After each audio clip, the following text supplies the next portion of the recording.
Vai, Marco, e tem? Tudo bem, cara? Eu estou bem, e você? Graças Tudo bem? a Deus, tudo em paz. Olha, ontem acho que ninguém esperava uma manifestação no país inteiro, né, gente? Muito se falou sobre a manifestação a favor do impeachment, mas acho que a maior parte da cidade estava a favor da não corrupção, né? Para a gente acabar com a impunidade nesse país. E aí isso independe de partido político, né, Marco? Tem, não é verdade? Ontem, uma das características de São Paulo foi que nenhum político conseguiu subir em nenhum dos carros de som para uma palavra, uma manifestação, não é? A questão mesmo foi a rua, né? Foi a presença na rua, a coisa muito organizada, muitas famílias, você está vendo, né? Muitas crianças, quer dizer, muitas senhoras de idade, senhores de idade, quer dizer, uma tranquilidade absoluta, não é?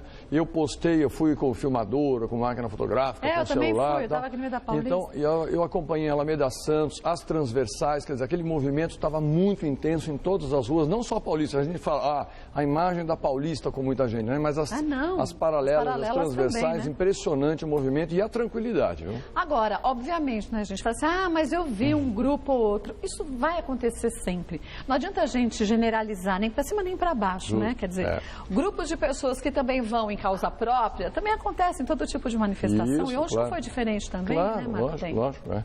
Esse é o foco, né? Quer dizer, nesse momento, o interesse maior é fazer uma manifestação clara, pública, gratuita. Sim, gratuita, né? que é importante. Sem remuneração, essas pessoas que foram espontaneamente levando famílias. Eu fui pelo metrô, eu fiz um caminho do metrô e a saída do metrô para chegar até a avenida, ali no Trianon MASP, realmente já nem dava, né? Impressionante e emocionante, né? Agora, emocionante também foi, olha, até arrepia de falar. Eu, no meio dessa multidão, gente, era 1 milhão de pessoas cantando o hino nacional. Isso. E aí eu acho que não tem nada mais bonito da gente ver. Então, falando aqui, gente, não contra partido político, a gente está falando contra a corrupção. E aí tem político corrupto na maior parte dos partidos. Não vou falar em todos para a gente não generalizar também. Na maior parte dos partidos tem a impunidade que acontece, a não transparência das contas públicas, não é?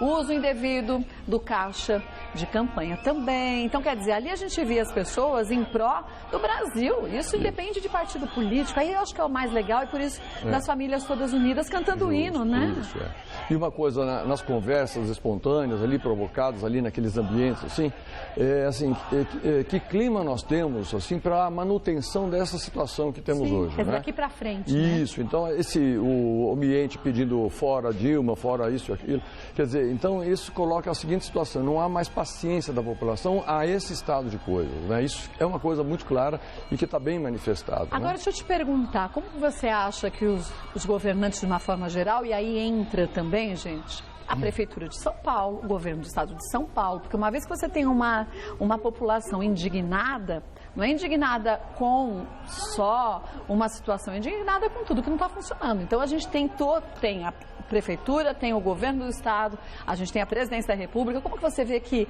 a nossa política se movimentou ontem nesse sentido, com esse apelo da população?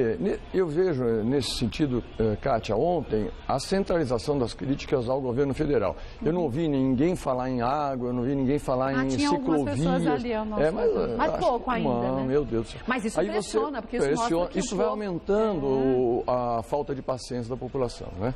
Mas aí quando você vê de noite, termina isso aqui no Brasil inteiro. E, Kátia, eu sou testemunha de que não foi só as capitais, não foram só as capitais onde teve. Cidades assim com 10 mil, eu pedi nos meus faces, né, cidades com 8 mil, 10 mil, 20 mil habitantes, assim, eles compartilharam comigo e eu estou ainda em processo de pegar filmes, assim, e ainda disponibilizar isso na minha rede, né? Assim, cidades com 8 mil pessoas e você vê uma praça pública, se você olha aquilo lá, você fala, meu Deus, uma cidade de 20 mil, 8 mil habitantes, você ter manifestações dessa, quer dizer, não houve então essa contabilidade, não há estrutura, não existe quem esteja fazendo isso, uma contabilidade efetiva do que aconteceu em todo o Brasil, nessa soma. Então você conta as capitais, né? E não só no Brasil, porque eu vi também Austrália, na Austrália, em Lisboa, nos Estados Unidos Nova também. Zelândia, Canadá. Isso é muito legal também. Claro, porque continua sendo brasileiro, mesmo que você não está residindo no país no momento. Você quer o melhor para o teu país, né? O que prova que esse ambiente de pressão e de falta de paciência do brasileiro com essa situação da corrupção, da impunidade e do cinismo. Eu tento, talvez, resumir isso num cinismo político em relação ao que está acontecendo. Ele passou da fronteira, né? E também não é só dos brasileiros, a imprensa mundial vem retratando cada vez mais o que acontece com o Brasil, as denúncias, essa situação toda. Mas acho que até o movimento, pelo menos posso estar falando uma grande bobagem, mas eu acho que a última vez que a gente viu uma movimentação assim foi no tempo das diretas já, né? Nessa intensidade que a gente viu eu ontem acompanho há muito tempo, Você eu tive na direta já, né? O ambiente era outro, a gente tinha também um clamor diferente. Aquele clamor era por uma coisa subjetiva, democracia, por eleição de movimentação direta. de brasileiros. Então, é muito mais forte hoje. Você achou muito mais forte? Naquele momento você tinha muitos movimentos organizados no Brasil, isso em 84, 85. Você tinha movimentos organizados no Brasil com grau de legitimidade. Então, essas entidades levavam a população pela sua credibilidade. Vou dar um exemplo, a Ordem dos Advogados do Brasil. Sim. Naquela época, ela era uma entidade com credibilidade. Hoje, a Ordem dos Advogados do Brasil vê essa bandalheira toda e ela, enquanto entidade, não se posiciona mais. A Associação Brasileira de Imprensa, naquela época, 20, 30 anos atrás, era uma entidade com credibilidade. E na semana passada, a ABI, a Associação Brasileira de Imprensa, recebe o ex-presidente Lula, que lá na ABI conclama a população a chamar o exército do Estado para desestabilizar as manifestações. Então você tem hoje no Brasil as entidades, todas as entidades da sociedade civil, ou compactadas com a corrupção ou omissas com relação ao que estamos vendo. Então, trazer esses milhões de brasileiros para a rua hoje uma manifestação pessoal, não tem entidade. Ninguém tocou não tem ali alguém que tocou com credibilidade e falou assim: vem aqui comigo, eu tenho credibilidade e vou. Foram famílias, foram pessoas que chegaram. Então, além de um movimento maior, há uma ansiedade por essa mudança. Agora, deixa eu te perguntar uma coisa. Como você enxerga o que os políticos podem estar sentindo, nosso governo de uma forma geral, com esse manifesto, e quais as mudanças que você acha que eles vão começar a fazer, digo até para informar a população mesmo, para conseguir ter um controle dessa situação. Quando eu digo controle, gente, vamos informar então, se a população quer ser informada e se eles estão exigindo, ok, vamos dar o melhor. Você acha que isso vai acontecer? Não. Não? Claro que não. Cátia, vamos ser frios, né? A vinda do ministro da Justiça ontem, na televisão, depois do que aconteceu. Depois dessa movimentação. E vocês retrataram agora, minutos atrás, a fala dele. Nós estamos respeitando... Mas era o mínimo que ele podia falar. É melhor não falar. Então ele vem não para dar alguma posição clara ou dizer que vai ter um pacote anticorrupção. Isso é de uma besteira generalizada, né? Não faz jus ao cargo que ele exerce. Porque se ele tem um mínimo de seriedade, ele já deveria ter, como ministro da Justiça, ou como uma pessoa influente nesse governo, nos últimos 13 anos, tentado ter algum tipo de atitude para inibir isso, que é do próprio partido que ele representa e que ele já foi, inclusive, deputado federal por várias legislaturas, estadual aqui em São Paulo também. Então não tem credibilidade. Quando ele vem no horário nobre do domingo, depois de todas as manifestações, a única estratégia é tentar aparecer para dividir o tempo do telejornalismo com uma mensagem de alguém que sustenta. Porque nossa presidente... Você acredita, Cássio? Deixa eu dividir agora, trocar o papel com você. Você acredita que a fala dele ontem tem alguma repercussão? Não. Sabe, vai moralizar alguma coisa? Eu acho que não. Eu acho que devia ter acontecido era a nossa presidente, ou para quem prefere nossa presidenta, ela ter feito um pronunciamento, concorda? O panelaço seria maior. Mas pelo menos ela estava fazendo a parte dela. É aquela história de eu assumo a responsabilidade, eu estou aqui à frente, estou dando minha cara para bater, mas eu estou à frente, não estou mandando ninguém no meu lugar. Justo. Quer dizer, na hora que é legal eu falo, na hora que não é legal, não, Marco, isso aqui é chato, faz você. É por isso que eu disse há minutos atrás, Kátia, que o que caracteriza a posição do governo com isso, para ser bem calmo e ser, assim, digamos assim, diplomático, é o cinismo em forma de governo. Porque nesses últimos anos, o que tem sido feito, não só no combate à corrupção, quer dizer, o que tem sido efetivamente feito. Anos atrás, a gente estava em pleno ambiente do mensalão, com o mundo inteiro entendendo que era mensalão, provando que era mensalão. O Superior Tribunal Federal julgou o governo de então como uma quadrilha eles negando, mesmo com o julgamento, e nesse tempo todo as falas deles eram de que não era Caixa 2 isso. Agora nós estamos vendo que com o Petrolão, e nós estamos falando em bilhões de dinheiro roubado de cada um de nós, né? Sim. Isso estava acontecendo enquanto o mensalão estava sendo julgado. Quer dizer, tudo junto. Tudo junto. Mas é uma fábrica de corrupção e de dinheiro. Mas não é uma certeza de impunidade, não só, gente, no caso da Petrobras, do mensalão, Sim. mas de outros tantos desvios de verba pública que a gente vê acontecendo no país? Além daqueles que a gente ainda não sabe. Sim. Quer dizer, a gente não tem que parar com essa história de imunidade parlamentar. Você roubou? Eu acho que devia ser punido ao dobro. Justo. Porque você está usando, antes de mais nada, uma imagem como um líder do povo. Então você está... Obviamente, você está enganando o povo que votou em você. E aí independe de partido, gente. Eu estou falando corrupção, independe de PT, de PSDB, de Partido Verde, qualquer partido que seja. Não devia ter essa mudança eliminar de o lei. foro privilegiado dos deputados e dos senadores, ter uma agilidade maior no julgamento. Olha, né? se eu pego algo indevido, algo que não é meu, eu não vou preso? Sim. Você não vai preso? Claro. Por que eles não vão?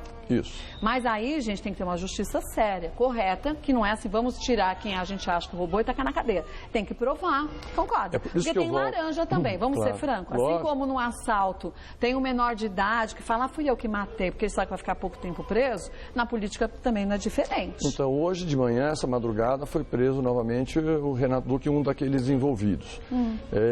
Com uma outra operação, com outro dinheiro, e o juiz nessa madrugada falou, é impressionante, está nos jornais, está na imprensa, hoje já está, é impressionante o volume das propinas que essas pessoas pegaram. Essas pessoas que estão fazendo delação premiada, que estão presos, empreiteiros e políticos e esses laranjas, estão falando em devolver, e alguns já devolveram para o Ministério Público do Paraná, milhões de dólares.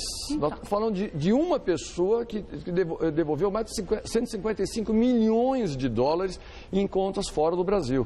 Então, esse laranja, veja só, Kátia, é impressionante isso, mas a população parece que ainda não dimensionou isso em números. Um laranja preso, decide devolver e assina um acordo com a Justiça para que 155 milhões voltem da Suíça para o Ministério Público Federal, para depois entrar no Tesouro. Então, e o resto? Pois é. Então, essa dimensão é que me faz chegar à conclusão de que não há assim, muita esperança de que esse governo chegue até o final, porque o desgaste, a descrença, e hoje nenhum programa, nenhum Minha Casa Minha Vida, nenhum isso e aquilo, será suficiente para trocar esse ambiente de desconfiança ou de certeza da bandalheira que nós estamos vivendo em Brasília, por alguma coisa que possa, um pacto, assim, não existe essa possibilidade, no meu entendimento. Esse desgaste só se acrescentará. Soma-se a isso a situação econômica do Brasil e das famílias, não é? A gente fala, né? A inflação está em 6%, 7%, quer dizer... Mas na 6, sua casa está 6, 7? Então. Na minha casa está bem mais que isso. Então, se nós pensarmos, alguns componentes, os alimentos, a carne, as proteínas, né, a mudança disso. O dólar, que agora o governo federal... Volta e você me fala então já, com esse aumento do dólar. Isso. Bom, a expectativa há uns 10 dias atrás era que lá para junho o dólar estivesse a R$4. Isso. A gente já está batendo na porta dos 4. Justo. Volta e a gente vai falar sobre... Quer dizer, a previsão era que até junho o dólar estivesse a R$4, mais ou menos. A gente já está a vias de fato da gente chegar aos R$4. A gente tem aqui, ó, até, deixa eu pedir para os meninos colocarem, só para o pessoal em casa ter uma ideia, ó, junho do ano passado o dólar estava 2,21, dezembro ele estava 2,65, janeiro 2,68, março 3,22 e aqui a expectativa é que chegue aos R$4 rapidinho. Quer dizer, o que acontece com a economia brasileira com o aumento do dólar, assim, com essa disparada do dólar? No bolso do brasileiro, isso aqui é uma inflação de junho do ano passado a março de 40% e tudo que é importado. Mas não falaram que a gente está com uma inflação tão baixa desse jeito? Então é aquela questão da credibilidade, né, Kátia? Não é, porque a gente vai no supermercado, a gente vê que com R$200, gente, você traz uma sacolinha com o básico, não é? Isso, então. Então esse ambiente da inflação que está presente e machucando o bolso de todo mundo. O custo agora de tudo que é importado. O Brasil deixou de importar muita coisa nessa falta de uma política industrial brasileira que não existe, né? Ninguém fala nisso. Na verdade, não falta só política industrial. O Brasil não tem uma política, o Brasil não tem um norte, o Brasil não tem um planejamento. Nem preventivo. Nem muito. Tá aqui em São Paulo, a gente, com essa falta d'água que a gente sabe, isso já era previsto há 4 anos atrás. Isso, com tanta 4 anos gente, você tem muita gente, muita coisa para ser feita. Justo, né? Então, nós temos essa falta. Então, essa descrença geral também é sentida, não é? Mas tem muita gente que fala assim, tudo bem, mas eu não compro produto importado. Aí que se engana, porque a farinha de trigo, a maior parte da farinha de trigo usada no país, ela é comprada de países que a gente vai ter que pagar em dólar. Quer dizer, esse custo vai passar pra gente. Leite, trigo, pãozinho, tem que ter farinha de trigo fora, importada do E outros alimentos que são imprescindíveis, né? Não temos ninguém que está isento de uma inflação em razão do câmbio, por dizer que não compra. Isso é uma ilusão. A gasolina, a própria gasolina. Também. Isso também é outro problema. A gente tem uma área tão grande, tão benéfica, que seria bem distribuída e bem usada com a agricultura, incentivada pelo governo, que a gente precisaria também comprar farinha de trigo, concorda? Pode ser. Também, se você tem uma área, se você tem um espaço tão grande nesse país, você tem tanta gente que poderia usar e viver da agricultura, por que não incentivar isso? Quem comprou um carro a álcool sabe muito bem o que é isso, né? Aquela falácia de que o álcool, o etanol seria, então, né, a alternativa, saída, né? A grande saída, tudo mais, não é? Isso fez as indústrias investirem no biocombustível e também nos motores flex. Esse custo desse investimento, esse estudo, é claro que nós pagamos. O carro, né, no começo do Plano Real, um carro popular no começo do Plano Real custava alguma coisa como R$8 mil. Quem comprasse um carro lá no início do Plano Real pagava R$8 mil. E hoje está vendo R$32 mil, R$34 mil, um básico. Isso sem falar que muitos agricultores que faziam o plantio de alimentos subsidiaram suas terras para plantio de cana-de-açúcar. Justo, em cima de um programa que hoje está sendo abandonado pelo governo de forma deliberada, né? Então, quer dizer, a gente tem vários problemas andando paralelos e que as pessoas não enxergam, né, muitas vezes. Vai faltar alimento daqui a pouco no país. Então, alimento e também a expectativa que os investidores têm. Não é? Eu estava conversando esses dias atrás, cara, com um amigo, um consultor, experiência mundial. Então ele começou a narrar comigo num jantar a quantidade de empresas que saíram do Brasil e saíram não só do Brasil, mas saíram da América Latina e foram para países do Oriente, como Singapura, como Malásia, Mianmar.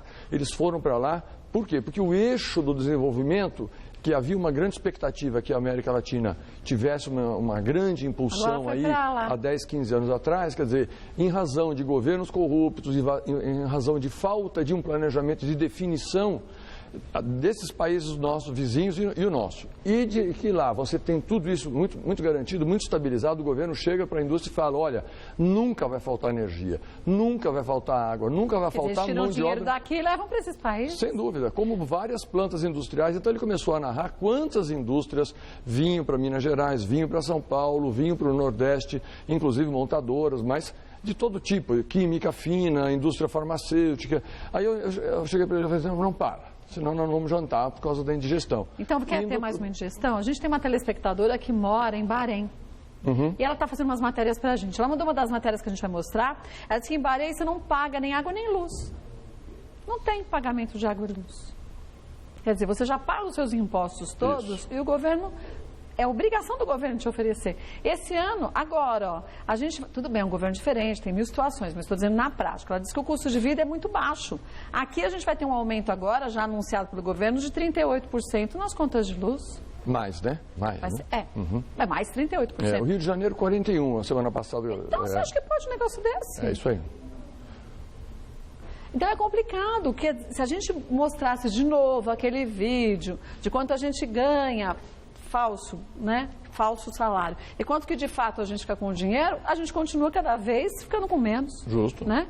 Volto para a gente falar dessas situações todas. Mas uma situação que não é de hoje também. Não adianta a gente começar a achar que esse problema se iniciou agora. Faz anos que a gente vem percebendo que a situação não tinha como ser diferente, né? E aí, o que fazer? Dava para ter evitado, no seu ponto de vista, há anos atrás, que isso tudo acontecesse como a gente está vendo hoje, Marco? Eu acho que democracia, Cátia, é um processo. É um processo. Não é da noite para o dia, né? Não é da noite para o dia. Tem que ter choro e ranger de dentes, tem que ter situações como nós estamos vivendo. Isso é educativo, né? Se nós entendemos que uma grande, não sei se grande maioria, mas uma parcela importante da população ainda está alienada a esse processo, ele não entende a responsabilidade que é o jogo político influenciando a vida das pessoas, ele não entende isso. Ele não toma conhecimento. Ele está no tabuleiro também, Isso, né? ele está no... E paga. Pois é. Paga, e sustenta os governos, qualquer governo, sustenta essa estrutura, boa ou má, ele sustenta. Né? Então, isso, enquanto essa massa da população, X pessoas, eles não entendem isso, não entenderem isso, não tomarem consciência e acharem que isso é responsabilidade dos outros, não minha, e deixar isso acontecer, você tem uma massa que é manipulada, não é? Que vai pelo colorido da fotografia, vai pelo discurso bonitinho do político. E não pelo que é feito de fato, e não por compromissos. Então, ele compra um candidato, ele compra um partido pelo visual, ou pela promessa, ou pelo que ouviu falar. Ou pela sua vantagem pessoal. Né? Ou pela vantagem pessoal, o que é pior, e que parece que no Brasil isso está muito disseminado, infelizmente. Então, né? Isso que é muito triste. E aí a gente não fala de partido A, B ou C, a gente fala de uma situação que é o brasileiro que cria também. Concordo. Claro. Como que você vai exigir que o seu governante não seja corrupto se você tira certas vantagens? Do tipo, eu não estou a fim de trabalhar, vou pegar um atestadinho médico lá no lugarzinho que todo mundo sabe onde tem, e aí eu ganho o dia. Ou, eu vou lá pegar o leite, eu vou lá tal coisa, porque assim, eu não vou usar mesmo, mas aí eu vendo para o meu amigo, concordo? Justo. Ou situações que a gente sabe que infelizmente acontece com imposto de renda, não é?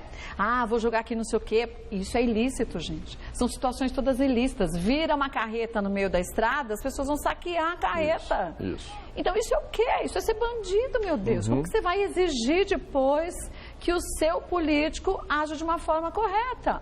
Quer ver? A delação premiada, por exemplo.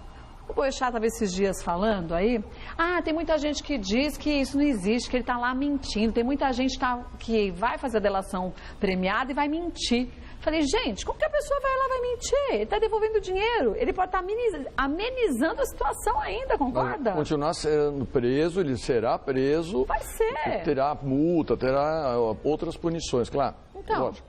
Até, gente, a gente ouviu já de algumas pessoas que estão com essa delação premiada, dizendo que chegou uma hora, lá na Petrobras mesmo, que a propina era algo que todo mundo sabia acontecer, era instituído como comum. Isso não acontece em outras situações? O Ministério Público já fez algumas exposições, já apresentou uns quadros com essa separação, valores definidos, percentagens claras para cada grupo, para cada partido político que sustenta o governo Lula e Dilma e tal. Então, essa exposição... Mas os partidos estão todos iguais. Todos que estão enfiados nisso, concorda? Sim. São farinha do mesmo saco. Sim, claro. A legislação aí, eu acho que se ela levar até ao máximo do rigor da lei, esses partidos envolvidos, pelo que a lei determina, têm que ser extintos, cara. Mas deviam ser extintos.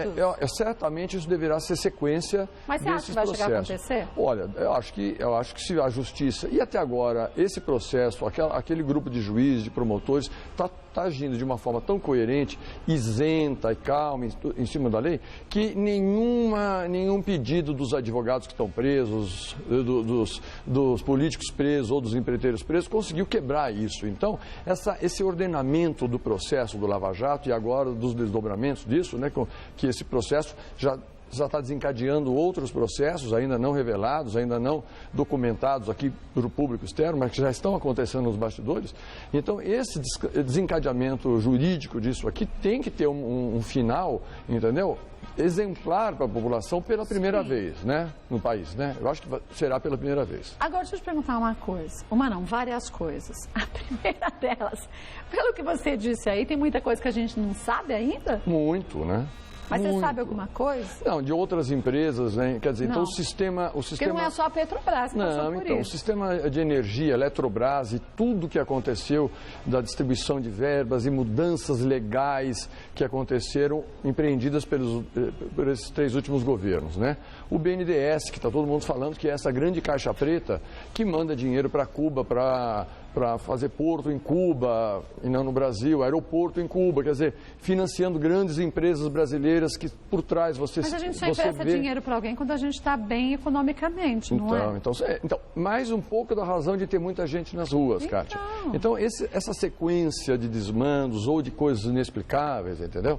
Eu acho que está gerando isso, e eu acho que isso não é o último, é o maior, mas não será o único, não acabará aí, esse processo continua, e a cada vez que a gente assiste esse desagradável momento, que é ver representantes desses governos na televisão tentando justificar ou tentando, no caso de ontem, como eu te disse, eu acho que ele estava tentando só dividir o espaço para tirar um pouco do telejornalismo. Desviar a atenção, desviar um que é o pouquinho que da se atenção. faz, infelizmente. Parece que sim, eu ouvi ouvi falar. Manobra, já é de praxe essa manobra. Já ouvi falar, né? que essa é uma tática e tal. Então, quanto mais isso acontecer, mais pessoas revoltadas vão para as ruas, mais eventos vão acontecer, até o momento em que a sociedade, o Congresso, porque a peça de tudo isso aqui, hoje, institucionalmente falando, é o Congresso. Então, mas eu acho que a gente devia ter mudanças bem sérias na nossa legislação. Você disse há pouco, quer dizer, se for comprovado que aquele partido está envolvido em corrupção,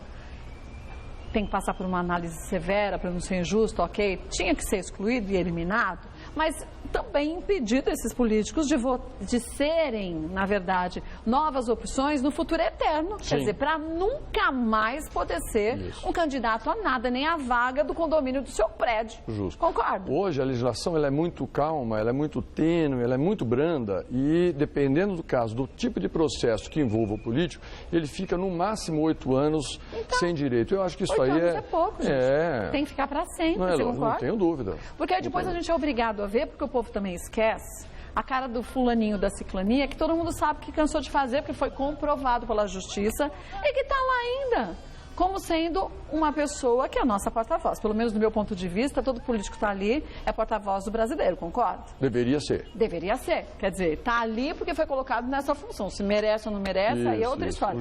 Mas está lá por isso. Isso, exatamente. Então, quer dizer, você quer literalmente uma pessoa que você não pode confiar falando por você? Isso. Não é verdade? Na minha opinião, e muitas pessoas já falam isso, alguns juristas já sustentam isso com pareceres e tudo mais, as pessoas envolvidas em qualquer tipo de dolo, né, de delito, alguma coisa, julgadas assim, deveriam sair do cenário político definitivamente, como é a legislação na maioria dos países. Agora, deixa eu te perguntar uma coisa, eu já volto para você responder. Claro. Em contrapartida, a gente vê que, ano após ano, alguns partidos surgem, alguns até muito pequenininhos, vamos chamar de fundo de quintal. Eu vou fazer um partido, você quer vir participar do meu partido? Qual é a base? A gente vai criando conforme ele vai andando. E aí as pessoas criam partidos sem um fundamento, sem um acompanhamento. Volte, você me diz o que você acha da situação. Tá? Que forma que se pode montar um partido? É assim, desse jeito, a gente decide montar e tudo bem? Já deixou de ser esse ano, porque alguns partidos no Congresso, os principais, os maiores partidos do Congresso, entenderam que essa proliferação de pequenas siglas, eu nem chamo partido, viu? São siglas. Eu chamo de sigla. Partido é uma coisa séria. Maior, né? Maior, tem discussão, tem debate. Sigla é aquilo que você falou mesmo. Vamos juntar nós dois, Vamos juntar uma meia dúzia aqui, vamos dominar, vamos ganhar uma verba pública, que agora o Congresso está dobrando essa verba, são centenas de milhões de reais. Dobrando? Dobrando o valor de um fundo partidário, que é dinheiro que sai do erário, que sai do Tesouro Federal e é distribuído entre os partidos políticos. É o fundo partidário. Mas esse São fundo milhões, eu não sei o número agora, eu posso até depois te mandar para a tua produção. Mas esse São fundo milhões. partidário pode se tornar um caixa 2, pode se tornar... Não, esse é um caixa 1 mesmo. É o caixa 1. Esse, na verdade... Mas aí a gente eles usam do jeito que querem. À vontade. Não fala para ninguém onde está usando, não tem prestação de contas? Não, tem prestação de contas. Então é um pouco para pagar a remuneração de funcionários, de equipes lá no Congresso, que já tem bastante gente, não cabe mais gente naqueles prédios, para custear propaganda, produção de televisão, alguma coisa desse tipo. Mas o que aconteceu? A profusão de siglas, nós temos 33 partidos hoje montados no Brasil. Então essa profusão de siglas fez com que o tempo e até o dinheiro desse fundo partidário, que é milionário, fosse diluído e fosse então reservado aos grandes partidos, aos 4, 5 maiores partidos que comandam o Congresso, um valor menor, tanto de espaço de televisão quanto de composição. E o que está acontecendo hoje, grave no sentido, é que alguns partidos estão sendo criados com o apoio do governo federal, no sentido de puxar parlamentares dos partidos maiores que fazem oposição ao PT em Brasília. Então daqui a pouco a gente vai ter quantos partidos? 70? Não vamos ter muito mais, que estão tentando diminuir essa farra, não pela moralidade, mas pelos interesses de alguns partidos que estão sofrendo esse desgaste ou essa quebra desse poder hegemônico que está no Congresso. Então, só por isso. Não seria pela malandragem, não. É só isso que está acontecendo porque os maiores estão se sentindo prejudicados por isso. Então, essas siglas que ainda existem, são muitas, a grande maioria dos partidos tem esse sentido de ganhar dinheiro e de fazer dinheiro, Kátia. O poder político partidário hoje no Brasil é uma fonte muito rica de dinheiro para algumas pessoas, para algumas famílias, para pessoas assim como o teu exemplo. Faz dinheiro de que jeito? Olha, o fundo partidário é um dinheiro público que chega. Sim. Vamos dizer um dinheiro limpo. Digamos assim, mas não é limpo porque é um dinheiro que está saindo da saúde, do transporte. Mas assim, limpo porque é lícito. Nós pagamos, sim. Eles não estão fazendo amoral, mas lícito. É lícito, mas é amoral. Isso mesmo, Pronto. quer dizer, esse dinheiro tá. E o resto do dinheiro? Então, Cátia, você me chamou para a gente montar um partido. Isso. Você quer ser presidente nacional do partido. Sim, vamos dizer. Tá bom? Tá bom, fechado. E aí você me convida para ser o presidente estadual do partido, aqui em São Paulo, por exemplo. Combinado? Combinado, fechou. São Paulo tem 645 municípios, ok? Certo. Tudo bem? Vamos precisar de... Paraná tem 399, quer dizer, tá bom? Então, o que eu faço? Para eu dar o partido no Estado, para você dar a concessão para mim, eu também te pago. Sim. Ou eu faço um acordo financeiro, porque você quer dinheiro no final também. Então, eu que vou ficar com o partido no Estado... Você passa a ser o meu franqueado. Exatamente, esse é o princípio. E aí, vamos dizer que cada um dos teus colegas aqui seja morador numa cidade do Estado de São Paulo. Então, eu que estou responsável pelo Estado de São Paulo, procuro cada telespectador seu, Araraquara, Araras, Bauru, Bertioga... E aí você vai recebendo o dinheiro desse povo todo? Também funciona assim. Então, esse caixa, isso gera, então, um poder político local, um poder político estadual e um poder político e econômico muito forte. Deu para entender? E eu entendi, isso é triste demais. Aí, quanto mais você... Porque você tem, na verdade, desculpe o termo, o rabo preso com todo mundo. Sem dúvida. Com todos esses que você foi, todos que te pagaram, ninguém dá nada sem querer nada em troca. Isso. Amanhã eu vou falar, aí, Marco, sabe aquele dinheiro que eu te dei? Isso. Eu tenho uma prima que ela precisa trabalhar num determinado local, você me arruma? Você me emprega aqui, ali, começa assim. Você está vendido. Aí você, no Congresso, tem lá seus deputados... Digamos assim, porque aí essa força vai gerando voto e vai aumentando, e vai te elegendo. Poder. Então você tem alguns deputados federais, eventualmente um senador ou outro, pronto. Então você já tem, senta numa mesa com governos corruptos que querem comprar a consciência sua e dos teus deputados. E como eles estão todos com o rabo preso, justamente, né, com a gente, então falam, agora você vai ter que seguir fulano de tal, porque ele é do nosso time. Isso. E outra coisa, olha só, e volta comigo. Ah, sim, volta comigo, isso. É básico. E para sustentar essa máquina partidária que você está montando, eu te dou 0,x% da corrupção que esse sistema todo tem e que não interessa de onde vem, Kátia. Sim, mas interessante é o dinheiro que está entrando. Então, percebe? Então isso é Brasília hoje. É uma lama, gente. Ouvi falar.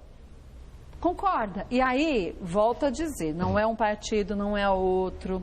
É o tipo de aliança que as pessoas fazem e as alianças vêm não de acordo com aquilo que a gente tem de interesse para o Brasil e sim interesse pessoal. Aí esse mal, esse câncer que é a corrupção pública... Se espalha, né? Isso. Aí o que acontece? Um prefeito de uma cidade interior pequena, ele está lá exercendo o seu cargo, cuidando da cidade, varrendo e tal, e os vereadores... começam a ter a notícia, a informação de que em Brasília é o mesmo. É assim que funciona. Eles então vão para o prefeito e falam o seguinte, olha, se lá o deputado ganha X de mensalinho para votar com o governo, eu aqui quero X de mensalinho local para votar para o prefeito.